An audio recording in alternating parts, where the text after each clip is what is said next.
அகத்தே கருத்து புறத்து வெளுத்திருந்த உலகர் அனைவரையும் சகத்தே திருத்தி சன்மார்க்க சங்கத்து அடைவித்திட அவரும் இகத்தே பரத்தை பெற்று மகிழ்ந்திடுதற்கு என்றே என இந்த உகத்தே இறைவன் வருவிக்க ஊற்றேன் அருளை பெற்றேன் என இந்த உகத்தை இறைவன் வருவிக்க ஊற்றேன் அருளை பெற்றேன்.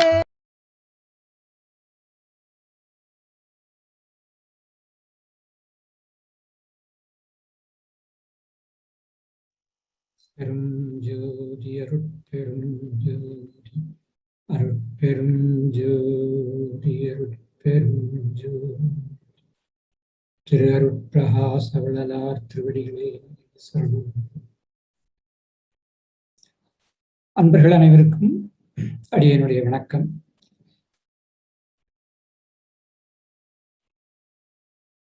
அறிவு வழி என்பது ஞான மார்க்கம்.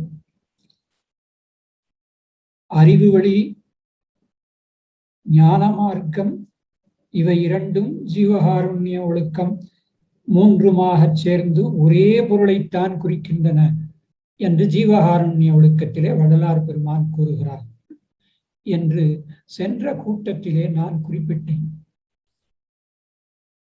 ஜீவகாருண்ய ஒழுக்கத்திலே 2ஆம் பக்கத்திலே உள்ள தொடர் இது. இதனுடைய பொருளை நான் விளக்க வேண்டிய அவசியமே இல்லை. நேற்று நாம் சிந்திக்க வேண்டிய ஒரு இடம் இன்றைக்கு நாம் தொடர வேண்டிய இடமாக இருக்கிறது. ஜீவகாருண்ய ஒழுக்கம் என்பது நம்முடைய ஆன்மாவிலே சுரக்கின்ற இரக்கம். அது ஆன்மாவினுடைய குணம், இயற்கை. ஆன்ம இயற்கை என்பது தயவு, தயை என்று பெருமான் அவர்கள் குறிப்பிட்டதாக உரைநடை குறிப்பிலே இருக்கிறது. அந்த குணம் சத்குணம். இந்த ஒரு இடத்தை நாம் மிக நன்றாக புரிந்து கொள்ள வேண்டும். உங்களுக்கு முன்னர் சொன்னேன், ஆன்மா வித்யா தத்துவத்திலே உள்ள 5 போர்வைகளை போர்த்தி கொண்டு தன்னுடைய வினைக்கு ஏற்ப இன்ப துன்பங்களை நுகர்வதற்கு, இந்த உலகிலே நுகர்வதற்கு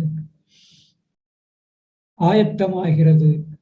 அதனால் உலகியல் நோக்கு ஆன்மாவுக்கு இங்கே அமைந்து விடுகிறது. எப்பொழுது உடம்பு எடுத்து இங்கே உயிர் வாழத் தொடங்கியவுடன் அமைந்து விடுகிறது. வேறு பல காரணங்களினாலும், இப்போ அந்த தத்துவங்களுக்கு விளக்கத்துக்குள்ளே நான் செல்லவில்லை, வேறு பல காரணங்களினாலும்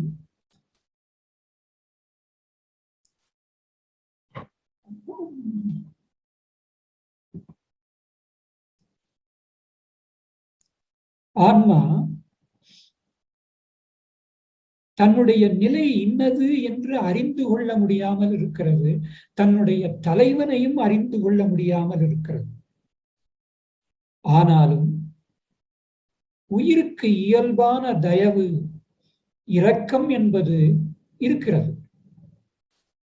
ஆதலினால் வித்யா தத்துவத்திலே உள்ள மூலப்பிரகிருதி இடமாக உள்ள 3 குணங்கள், சத்துவம், ராசசம் அல்லது ராசதம் என்று சொல்லுவார்கள், தாமசம் அல்லது தமம் என்று சொல்லுவார்கள், தமஸ், ரஜஸ், சத் என்று வட சொல்லிலே குறிக்கப்படும்.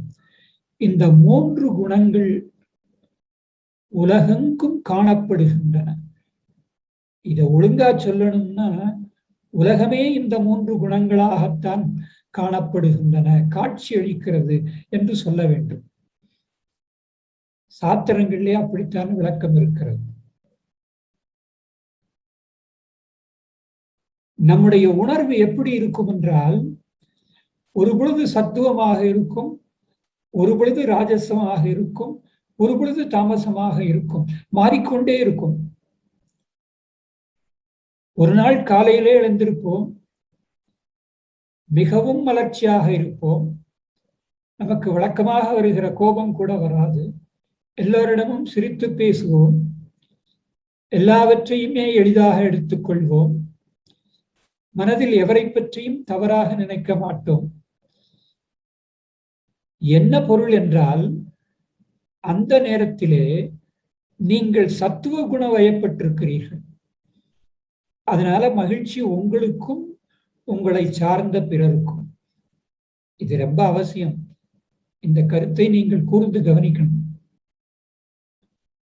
10 மணி வரை அப்படி இருந்தவர்கள் 10 மணி 10 நிமிடத்திற்கு நீங்கள் மாறிவிடலாம். இன்ன செயலை இன்றே முடிக்க வேண்டும், இப்பொழுதே முடிக்க வேண்டும் என்று உங்களுடன் இருப்பவர்களை எல்லாம் ஏவி பணி வாங்கி ஒரு பணியை நீங்கள் மேற்கொள்ளலாம். அப்பொழுது நீங்கள் சத்துவ குணத்திலிருந்து ராசதம் என்று சொல்லப்படுகிற எழுச்சி குணத்திற்கு போய்விட்டீர்கள். அதுவும் கூட ஒரு நாளிகை பொழுதிலேயே மாறி தாமச குணத்துக்கு சென்று விடலாம். சென்றது மீண்டும் எழுச்சிக்கு வரலாம், அல்லது சத்துவ குணத்துக்கு போகலாம். இதை நாம் எடை போடவே முடியாது.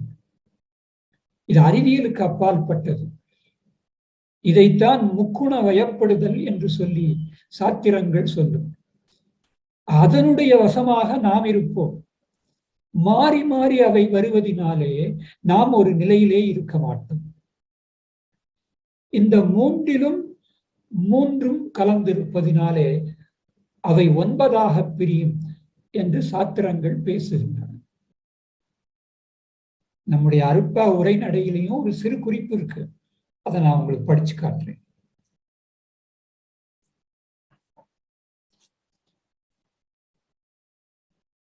இது வர்த்தமானன் பதிப்பகம், உரைநடை குறிப்பு, உபதேச குறிப்புகள் என்று போட்டிருக்கும்.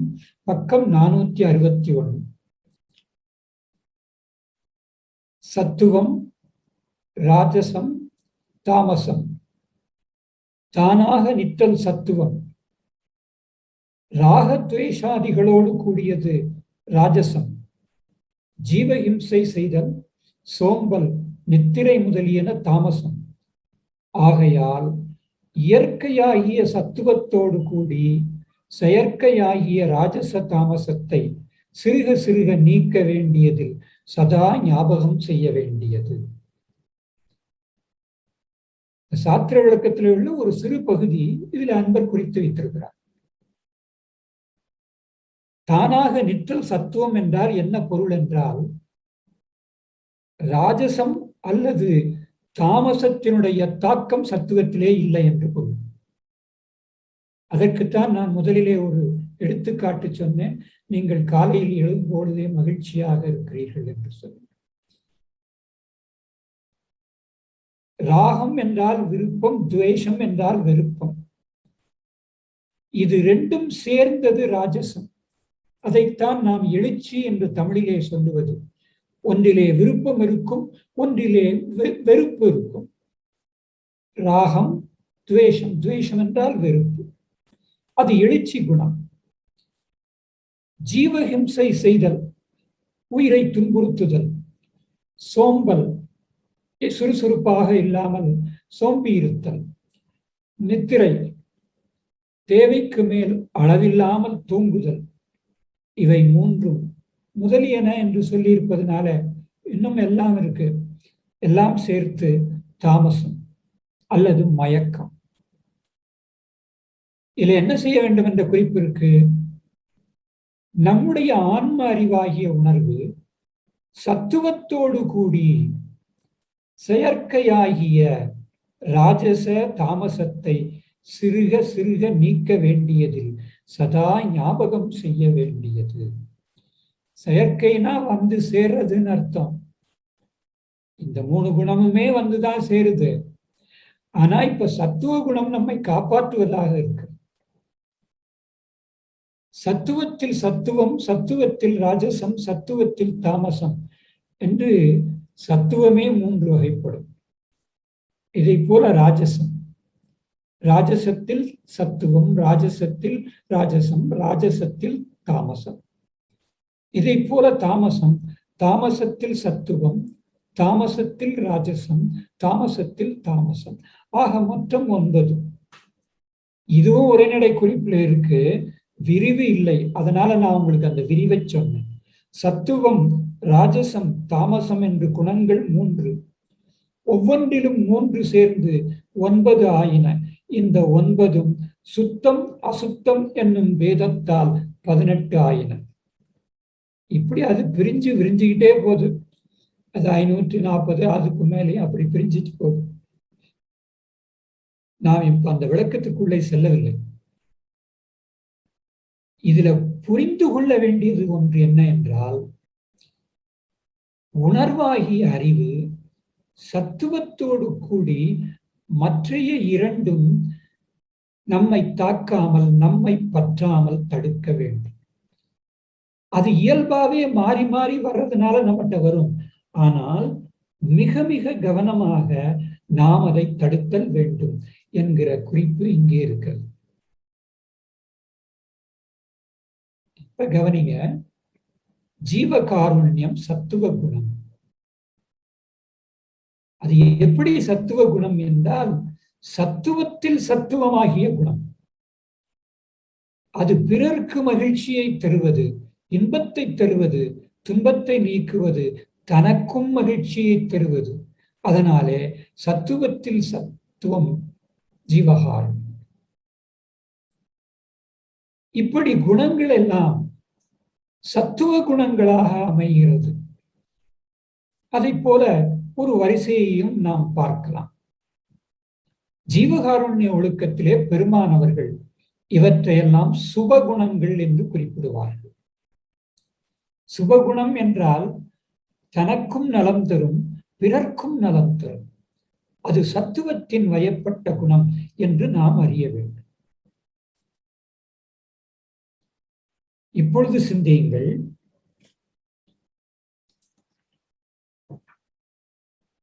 நாம் ஏன் இந்த குணங்களை பற்றி இப்பொழுது சிறிது ஆராய்ச்சி செய்ய வேண்டியது இருக்கிறது என்றால், ஜீவகாருண்யம் சத்துவ குணம். அந்த ஜீவகாருண்யத்திலே நிற்கும் பொழுது ஏனைய 2னுடைய பாதிப்பு இல்லை என்றே. ஜீவகாருண்யம் உயிரிரக்கம் எப்பொழுது தோன்றுகிறது? பிற உயிர்களுடைய துன்பத்தை பார்த்து உருக்கம் ஏற்படுகிறது. அவர்களுடைய துன்பத்தை நீக்க வேண்டும் என்று மனம் ஏனைய பற்றுக்களை விட்டுவிட்டு அதை நீக்குவதில் நிலை நிற்கிறது. ஏனைய பற்றுக்களை விட்டுவிட்டு நிற்பதினாலே அப்பொழுது அந்த உயிரினுடைய தன்னறிவு வேலை செய்யவில்லை. ஐயோ, அவர் பசியோடு இருக்கிறாரே என்று சிந்தனை வருகின்ற பொழுது நான் அங்கே இல்லை. அந்த பசியை எப்படியாவது நீக்க வேண்டும் என்று நாம் முயற்சி செய்கின்ற பொழுது நான் அங்கே இல்லை. பிறர்படும் துன்பமும் அந்த துன்பத்தை நீக்குகின்ற இரக்க உள்ளமும் தான் நம்மிடம் இருக்கிறது. அதனால நான் செயல்படாத இடம் அது சத்துவத்தில் சத்துவ குணம். அங்கே வேறு குணங்களுக்கு, மயக்க குணங்களுக்கு, எழுச்சி குணங்களுக்கு இடமில்லை. இது மிகவும் முக்கியமான ஒன்று. ஏனென்றால் உரைநடை குறிப்பிலே சன்மார்க்கம் பற்றிய 2-3 விரிவான குறிப்புகள் இருக்கின்றன. அதை நாம் புரிந்து கொண்டால் ஏன் இந்த குணத்தை பற்றி நாம் இப்பொழுது ஆய்வு செய்ய வேண்டியது இருக்கிறது என்பது உங்களுக்கு நன்றாக தெரியும்.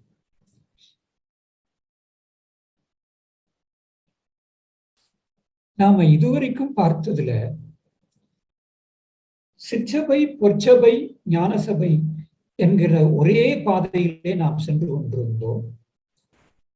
அதுக்கு விளக்கம் தருவது போல ஞானசம்பந்தர் சொன்ன உயிர் அனுபவம், அருள் அனுபவம், சிவ அனுபவம் என்பதை பற்றியும் பார்த்தோம்.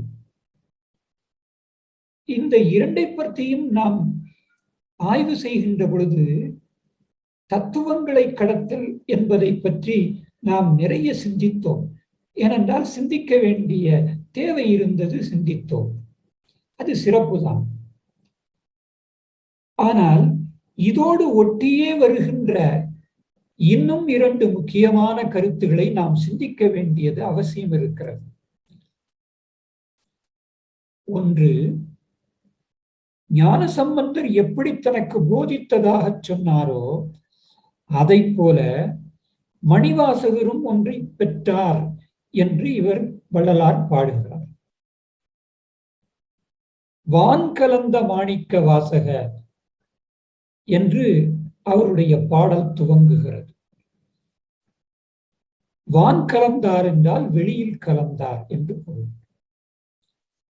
இன்னொரு பாடலிலே என்ன தருகிறார் என்றால், நான் காலத்தின் அருமை கருதி பாடலை முழுவதும் இங்கே சொல்லவில்லை. நீங்களே ஆளுடைய அடிகள் அருண்மாலை என்கின்ற தலைப்பிலே உள்ள 10 பாடல்களையும் படித்தீர்கள் என்றால் நான் சொல்லுகின்ற கருத்து உங்களுக்கு எளிதாக புரியும். இன்னொரு பாடலிலே என்ன சொல்லுகிறார்கள் என்றால், அன்புருவம் பெற்று அருள் உருவம் அடைந்து அதன் பின் இன்ப உருவம் ஆயினை நீ எழில் வாத ஊர் இறையே என்று பேசுகிறார்கள். எல்லா இடங்கள்லையும் பார்த்தீங்கன்னா 3 தான் வரும். அந்த 3னுடைய சிறப்பு அங்கே வலியுறுத்தப்படும். அதனுடைய வைப்பு முறையிலேயே அது நமக்கு மிக நன்றாக தெரியும். மாணிக்கவாசகருடைய வரலாற்றிலே நாம் அறிய வேண்டியது அவருடைய கடவுள் அன்பு. திருவாசகம் முழுவதுமே கடவுள் அன்பை பற்றி பாடுகிற துதிப்பாடல்கள். இடையிடையே ஞான பாடல்கள் அல்லது சாத்திர குறிப்புகள் உள்ளன, மறுப்பதற்கில்லை.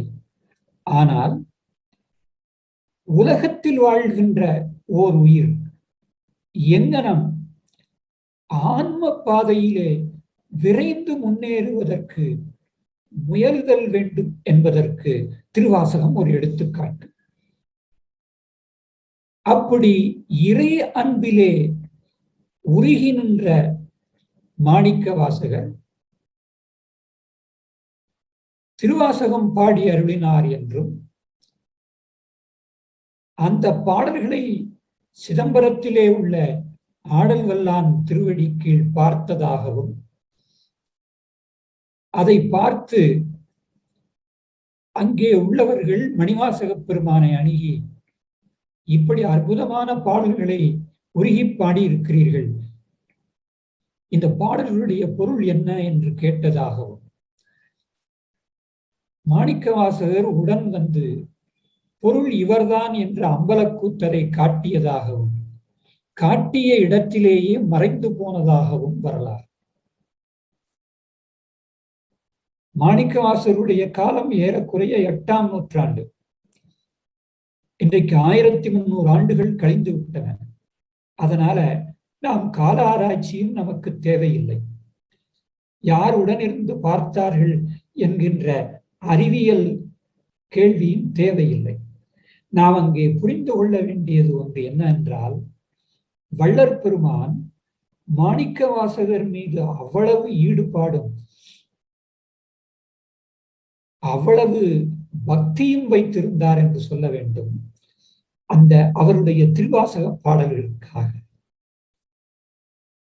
வள்ளற் பெருமான் எப்படி அவருடைய வரலாற்றை நமக்கு காட்டுகிறார்கள் என்றால், மகாதேவ மாலையிலே ஒரு பாடலிலே கூறுகிறார்கள், மெய் உணர்ந்த வாதவூர் மலையை சுத்த வெளியாக்கி கலந்து கொண்ட வெளியே என்று பாடுகிறார்.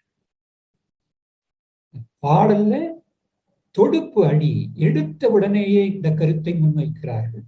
மெய் உணர்ந்த, மெய்ப்பொருள் ஆகிய கடவுளை உணர்ந்த, மெய் உணர்ந்த வாத ஊர் மலையை, அவ்வளவு சிறப்பான அருளாளர் என்று பொருள், மலை என்று அமைக்கிறார்கள். வாத ஊர் மலை, மெய் உணர்ந்த வாத ஊர் மலையை சுத்த வெளியாக்கி கலந்து கொண்ட வெளியே, அப்ப இறைவர் அவரை எப்படி கலந்து கொண்டார் என்றால் சுத்த வெளியாக்கினார். சுத்த வெளி என்றால் பேரறிவு தவிர வேறு எதுவும் அல்லாத வழி, ஞான வெளி. அப்படி தூய, ஏனென்றால் சுத்தம் என்பது இங்கே வாலறிவு தூய்மையை குறிக்கக்கூடியது, வெளி என்பது அனுபவத்தை குறிக்கக்கூடியது. அதனால சுத்த ஞான சபை என்று பெருமானவர்கள் பெயரிடுகிறார்கள் அல்லவா, அதை போல அவர் வெளியாக்கி கலந்து கொண்டார் என்று ஆண்டவரையும் வெளி என்று விழித்து பாடுகிறார். ஆனால் இந்த வரலாற்றை எப்படி நமக்கு விளக்குகிறார் என்றால், மாணிக்க வாசகரை மெய்ப்பொருளை உணர்ந்தத காரணத்தினாலே அவர் தன்னை போலவே இறைவர் வெளியாக மாற்றி கலந்து கொண்டார் என்று பாடுகிறார். இந்த 3 இடங்களையும் நீங்கள் சேர்த்து சிந்தியுங்கள். இப்பொழுது ஏன் அந்த மிகப்பெரிய பேரு மாணிக்கவாசகருக்கு கிடைத்ததென்றால், அவர் முதலிலே அன்புருவம் பெறுகிறார், பின்பு அருளுருவம் பெறுகிறார், அதன் பின்பு இன்ப உருவம் என்கின்ற அறிவு வடிவம் பெறுகிறார். ஆக அவருக்கு அன்பு என்ற குணநலன் அங்கே பேசப்படுகிறது.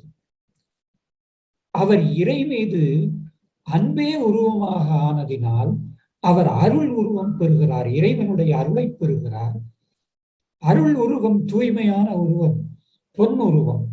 பெருமான் அவர்கள் குறிப்பிட்டது போல பிரணவ தேகம் அது. அதிலிருந்து ஆண்டவர் அவரை இன்ப உருவமாக ஞான தேகம் கொடுத்து தன்னுடைய ஞான சபையிலே அவரை இணைத்துக் கொள்ளுகிறார். இப்போ ஒரு குணம் பார்க்கிறோம் நாம, அன்பாகிய குணம் இங்கே குறிப்பிடப்படுகிறது என்று. அப்படி அந்த இறை அன்பு குணம் ஒன்றே மாணிக்க வாசகரை தூக்குகிறது என்றும் பார்க்கிறோம். ஆனால் அதற்கு அடிப்படை அவருடைய தடையில்லாத ஒட்டுமொத்தமான அன்பு என்பதை மறந்துவிடக்கூடாது. ஏனைய கருத்துக்களை நான் பின்னாலே சொல்லுகிறேன். ஆக இப்பொழுது இங்கும் 3 கருத்துகள் சிறப்பு பெறுகின்றன. அன்புருவம், அருள் உருவம், இன்ப உருவம். ஞானசம்பந்தர் என்ன சொன்னார்? உயிர் அனுபவம், அருள் அனுபவம், சிவ அனுபவம் என்று சொன்னார். முதல்ல சொல்லி இருக்கிற சொற்கள் தான் கொஞ்சம் வேறுபாடு இருக்கு. ஆனா 2வது சொன்ன அருள் அனுபவம் 2 இடத்துலையும் ஒன்றாத்தான் வருது. 3வதாக சொன்ன சிவ அனுபவம் 2 இடத்துலையும் ஒன்றாத்தான் வருது. சிவமும் இன்பமும் ஒன்றுதான். அன்பு வடிவினன் அல்லது இன்ப உருவினன் என்பதுதான் சிவம் என்பதற்கு இலக்கணம். முதல் 2லே மிகுந்த வேறுபாடு இல்லை. அதனால ஞானசம்பந்தரை பற்றி வள்ளலார் கூறுகிற பொழுது அவர் உத்தம சன்மார்க்கத்தினர் என்றுதான் குறிப்பிடுகிறார்.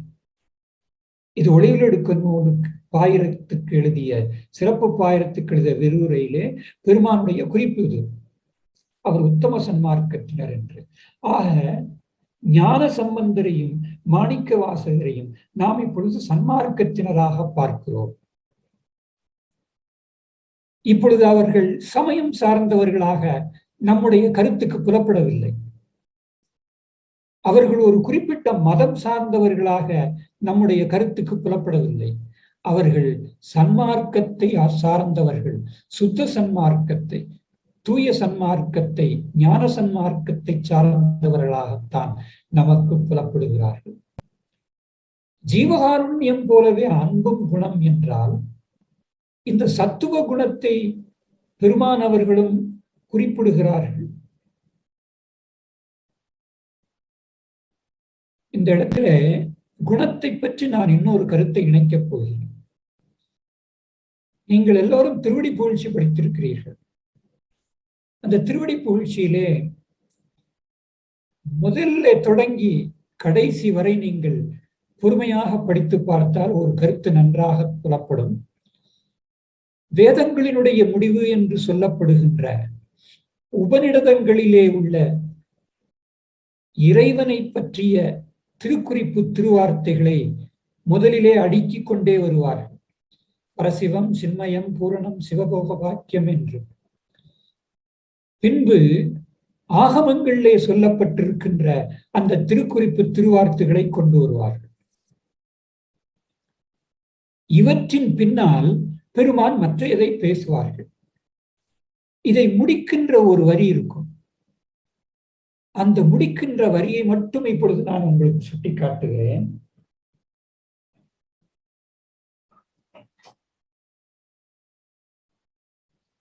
தரமிகும் சர்வசாதிட்டான சத்தியம், சர்வ ஆனந்த போகம், சார்ந்த சர்வாதார சர்வமங்கள சர்வ சக்திதரம் என்று அளவிலா சகுண நிற்குணம் சலக்ஷண விலக்ஷண தன்மை பலவாக நாடி தம்மை நிகர் மறையலாம் இன்னும் அளவிட நின்ற சங்கரன் அநாதி ஆதி.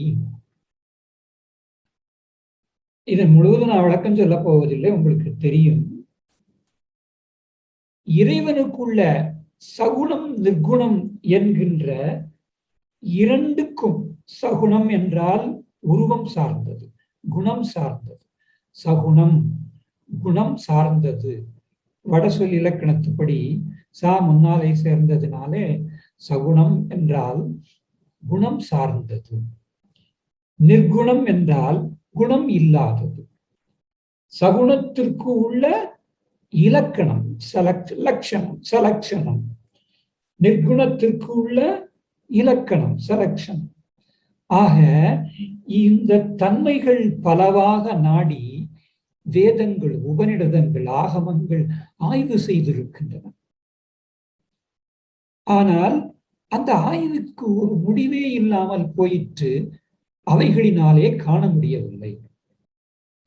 இந்த வேத ஆகமெல்லாம் காண முடியலன்னு பாடல்ல வரும். அது இலக்கியத்திற்காக அப்படித்தான் பாட முடியும்.